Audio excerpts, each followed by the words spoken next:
Guess what? The civil servants who are mostly working from home these days have decided that they've had enough. They're going to fully stop working as they have a new demand to go on strike again.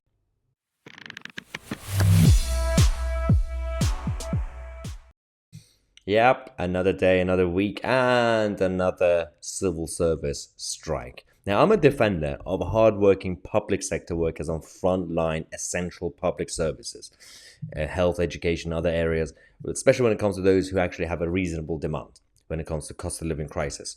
Civil servants, on the other hand, who have a very, very special and rich pension scheme compared to all the others, and they've been working from home anyway, they're going to go on strike again, and I'm going to talk to you guys about a bit of a problem with their plan. So, I think, as GETTR said in this headline, spoiled civil servants set to strike again on the 28th of April, thanks to the PCS unions. Now, it's quite interesting because they've had their demands before, and everybody obviously has been hit by cost of living crisis, especially a lot of people in the private sector. They can't really go on strike. If they leave their work, they will get fired anyway.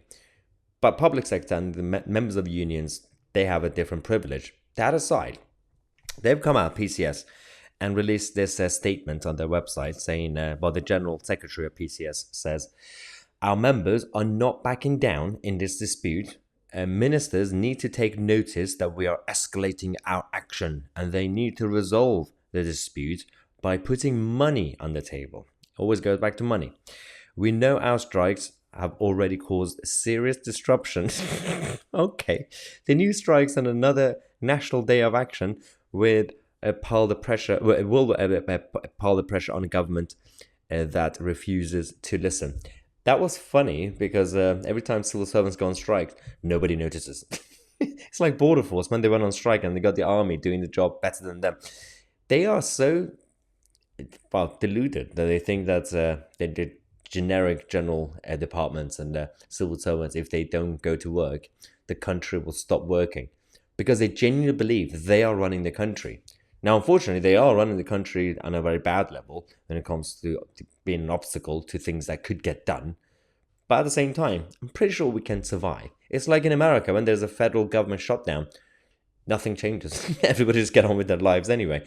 That aside, we've now had the reaction from Downing Street as well, saying, well, the PCS union's demands would cost an unaffordable £2.4 billion at a time when our focus must be on bringing down inflation to ease the pressure on households across the country.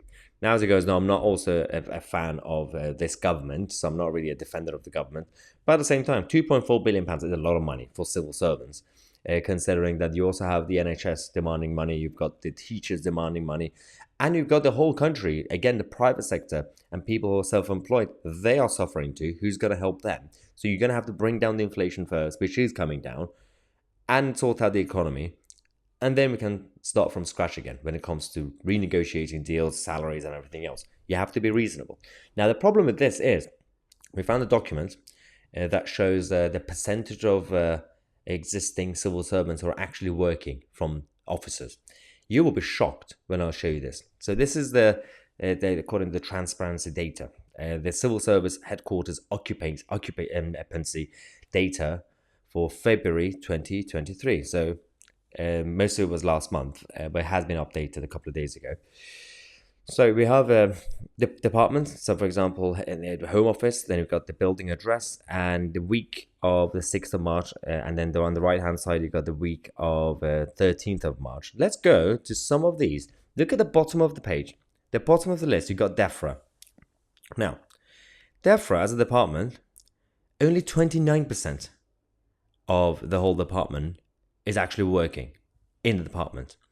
Where is everybody else? The rest of them, you got HMRC, only 39% are working in HMRC right now. The rest of them are just sitting at home watching Netflix, I guess. The DFE, 43%. The business department, 46%. All of them, like the best one we have is the HMT, which is 63%. That's just embarrassing. DWP, 60%. So almost half, at best, half of them are not at work.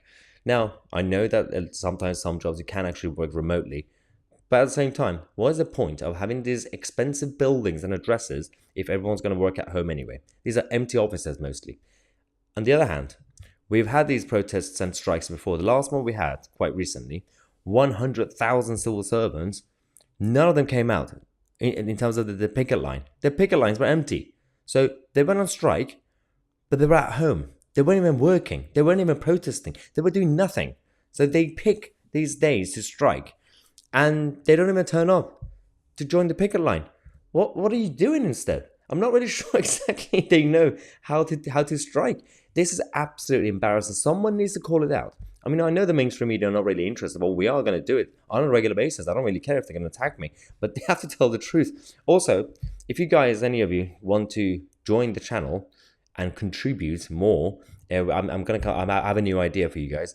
Essentially, what we're going to have is I really want any of you who are from different counties and regions and cities, if you want to become a regional or local reporter and contributor, if you find stories that we haven't heard of, that could be from your local press, local papers or websites or any other blog that you find, as long as it's credible, it's not fake news, get in touch with us and email me at tousitv@outlook.com. And what we're going to do is if you get involved, you get some perks as well. We'll get a shout out. You can actually feature on the channel if you want to yourself, and also you're going to get other freebies and perks as a member of the contribution team of the channel, because I want to expand the team. If we claim to be new media, if we claim to be the media now, then I want to promote street journalism, let's just say citizen journalism. And if you want to get involved there, send me an email to tousitv@outlook.com, and we're going to have a chat, and I'll tell you more about how you can actually help the movement of new media. Thank you so much for watching. I'm Mahyar Tousi, and we are the media.